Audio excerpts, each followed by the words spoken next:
Welcome to the only daily podcast focusing on compliance news of the day. Each morning, start your day with a cup of coffee and Tom Fox, the voice of compliance, to hear about 4 of the top compliance, corruption, or leadership stories you will need to start your day. The Daily Compliance News is a production of the Compliance Podcast Network. First, a word from our sponsor.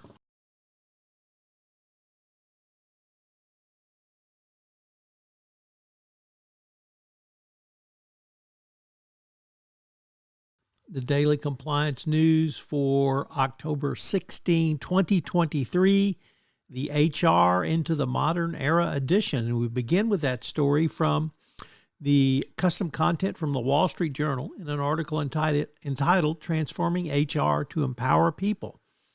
This article details how you can support growth with tech and how HR can be a part of this growth using AI. It's a relatively short article, but it has some interesting ideas that I know you'll enjoy.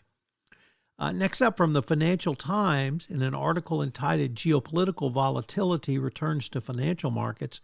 And I selected this article because I want everyone to understand, even if you're not in the financial industry, and you're obviously listening to this, if you're in the compliance realm, that geopolitical volatility is a risk.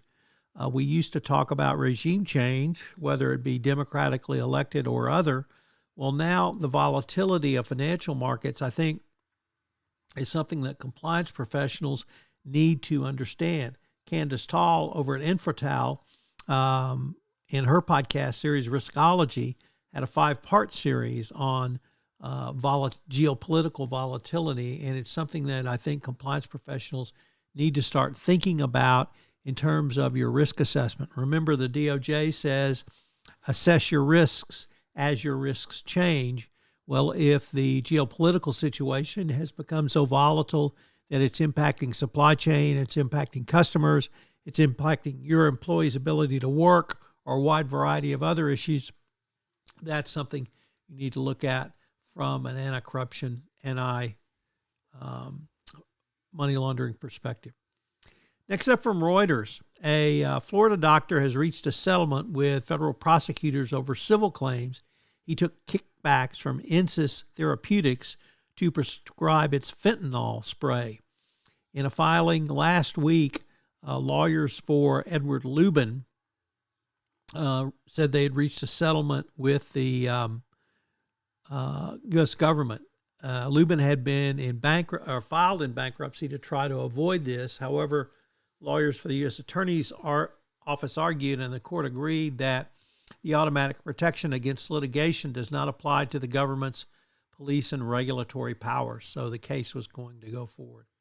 And our final story comes to us from the NikkeiAsia, and it reports that Myanmar has stepped up a corruption crackdown. Several prominent officials in the government have been detained or found guilty around corruption. Obviously, Myanmar is one of the most corrupt countries, so you should definitely put this on your risk register as well. The Daily Compliance News is a production of the Compliance Podcast Network and a proud member of C-Suite Radio. Thanks so much for listening. I hope you'll join me again tomorrow.